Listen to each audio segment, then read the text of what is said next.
बौद्ध धर्म में कर्म भगवान बुद्ध के नैतिक आदर्शवाद की आधारशिला है। बुद्ध शासन कर्म पर ही आधारित है। कर्म और विपासक के पारस्परिक संबंध एवं अन्योन्याश्रित स्वरूप से ही यह चक्र चलता है। कमा विपाका वर्तत विपाकोकम संभवो, कमा पुनर्भवो होति एवं लोकोपवतति। कर्म से विपासक परिवर्तित होते हैं और स्वयं विपासक कर्म से संभव है। कर्म से पुनर्जन्म होता है। इस प्रकार यह संसार परिवर्तित होता है। भगवान बुद्ध के कर्मशील पर आधारित है। वे मैत्री, करुणा और दया से परिपूर्ण होते हैं। क्रोध, लोभ जन्य कर्मों का कोई स्थान नहीं। भगवान बुद्ध जानते थे कि कर्मों का फल अवश्य मिलेगा। शुभ कर्मों का शुभ एवं अशुभ कर्मों का अशुभ फल प्राप्त होगा। एक बार उन्होंने भिक्षुओं से प्रवचन के दौरान कहा, भिक्षुओं, क्रोध को छोड़ो, लोभ को छोड़ो, द्वेष को छोड़ो। मैं तुम्हारा जामिन बनता हूँ। तुम्हें फिर इस संसार में नहीं आना पड़ेगा। कर्म के 3 स्वरूप होते हैं, कायिक, वाचसिक एवं मानसिक। बौद्ध धर्म में 10 अकुशल कर्मों का प्रतिपादन है। ये हैं कायिक, प्राणातिपात, प्राणी हत्या, अधता दान, चोरी, कामेषु भिक्षाचार, काम भोग संबंधी दुराचार। वाचसिक, मूसावाद, मिथ्या भाषण, पिशुना वाचा पिशुन वचन, पुरुषा वाचा कठोर वचन, सफलाप व्यर्थ आलाप। मानसिक, अभिवजा लोभ, व्यापाद, मानसिक हिंसा, मिच्छा दृष्टि। भगवान बुद्ध की इन शिक्षाओं का मुख्य लक्ष्य दुख निवृत्ति है। उन्होंने इन बातों को 4 भागों में विभक्त किया है। इन्हीं को 4 आर्य सत्य कहते हैं। दुख जीवन दुखों से भरा है। जन्म, जरा, मृत्यु, रोग, प्रिय वियोग, अप्रिय की प्राप्ति आदि सभी दुख हैं। दुख समुदाय दुख किसी कारण से उत्पन्न होते हैं। दुख निरोध उनका अंत हो सकता है। दुख निरोध मार्ग उनके अंत का उपाय है। जीवन में प्रगति के लिए इन 4 बातों को मानना आवश्यक है। जो व्यक्ति दुख का अस्तित्व ही नहीं मानता, वह उनका अंत करने के लिए प्रयत्न ही क्यों करेगा।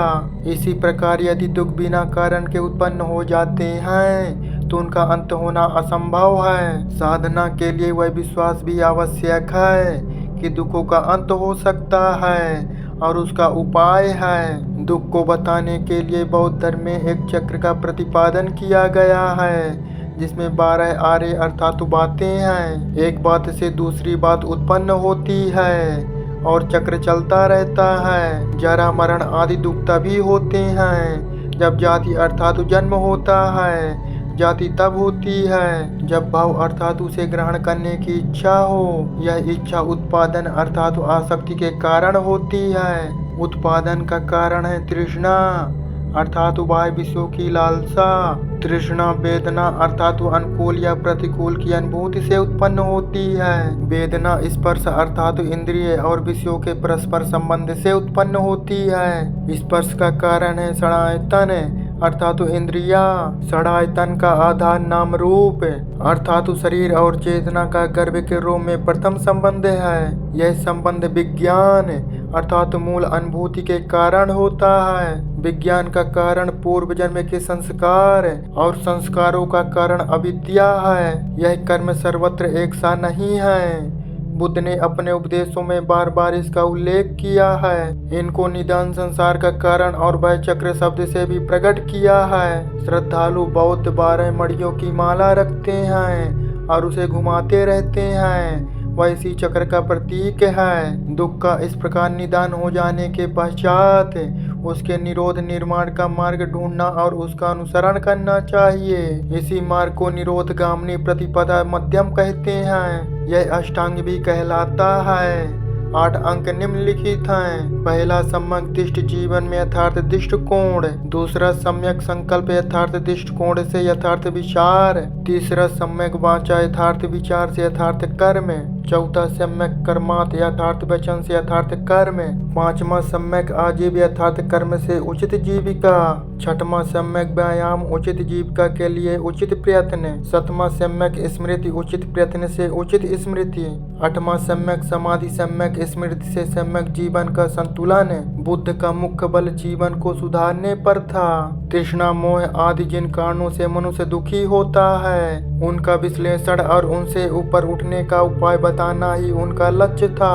जब कोई व्यक्ति उनसे आत्मा, परलोक, विश्व का मूल कारण आदि दार्शनिक बातों के विषय में पूछता तो वे इस चर्चा को व्यर्थ कहकर टाल देते थे।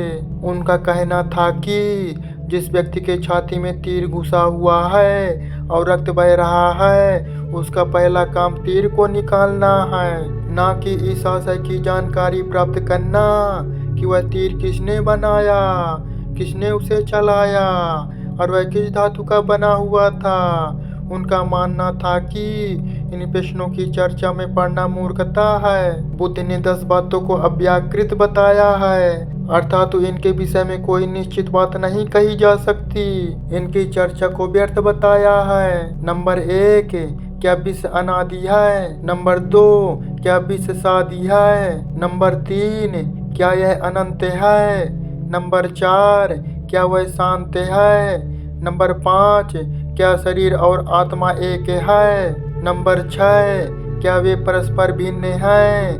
नंबर 7, क्या बुद्ध मृत्यु के पश्चात रहते हैं? नंबर 8, क्या वे नहीं रहते?